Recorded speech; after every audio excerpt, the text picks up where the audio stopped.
મહિધરપુરા દાળિયાશેરી ખાતે સૌથી જૂના અને સુરતના સૌથી ધનવાન ગણપતિની ભવ્ય શોભાયાત્રા નીકળી હતી। 25 કિલો સોના અને ચાંદીના આભૂષણો સાથે 1.50 લાખ અમેરિકન ડાયમંડથી સુશોભિત શ્રીજીની પ્રતિમાની સ્થાપના ગણેશ ચતુર્થીના દિવસે કરવામાં આવી છે। દાળિયાશેરીના ગણેશજી ગુજરાતભરમાં જાણીતા છે, કારણ કે તેઓ ગુજરાતના સૌથી ધનિક ગણેશજી તરીકે પ્રખ્યાત છે।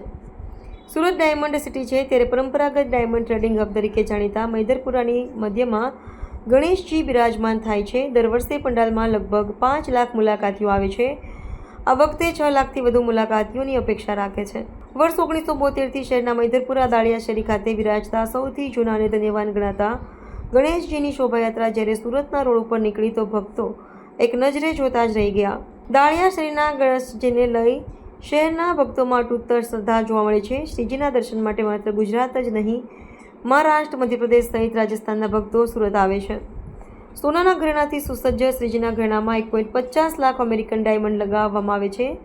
શ્રીજીના હાથ, પગ, કાન અને કમરબંધ ઘરેણાથી સજાવવામાં આવે છે। છેલ્લા 53 વર્ષોથી સુરતના રાજા એવા મહિધરપુરા દાળિયાશેરીના ગણેશજી આજ રાત જોડે નીકળે છે અને ચોથના દિવસે સંપૂર્ણ ધાર્મિકતાની રીતે ઉગાડા પગે અમારા સ્વયંસેવકો ગણેશજીને હાથ લારી ખેંચીને નગર યાત્રા માટે લઈને નીકળ્યા છે, જેથી વિસ્તારના લોકો જે ગણેશજીના દર્શન આજે નથી આવી શકતા એવા લોકોને ગણેશજીના દર્શન મળી શકે।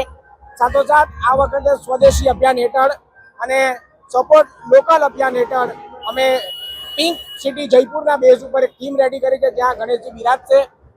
ગણેશજી જ્યાં બિરાજશે ત્યાં સંપૂર્ણ વાતાવરણ એવું ઊભું કરવામાં આવ્યું છે કે લોકોને પ્રતીક થાય કે આપણે India first, travel India first એક મેસેજ પાસ થાય અને લોકો સુધી એક મેસેજ થાય કે આપણે અબ્રોડ નહીં પણ આપણે હિન્દુસ્તાનની સંસ્કૃતિ હિમાલયથી લઈને કન્યાકુમારી અને ગુજરાતથી લઈને આપણે ઈસ્ટ સુધી તમામ જગ્યા પર એક વિશેષ વારસો આપણી પાસે છે। તમામ જગ્યા ઉપર આપણે ફરીએ, હરીએ અને આપણી ઇકોનોમીને બૂસ્ટ કરીએ। સોના ચાંદી વિશે કોઈ અંદાજ નથી, કારણ કે ભક્તજનો દ્વારા દર વર્ષે કહીને કઈ આભૂષણો ભેટ આપવામાં આવે છે। આ વર્ષે વિશેષતામાં ગણેશની સૂંઢ ઉપરનું આભૂષણ એક ભક્તજન દ્વારા દાન માટે અર્પણ કરવામાં આવ્યું।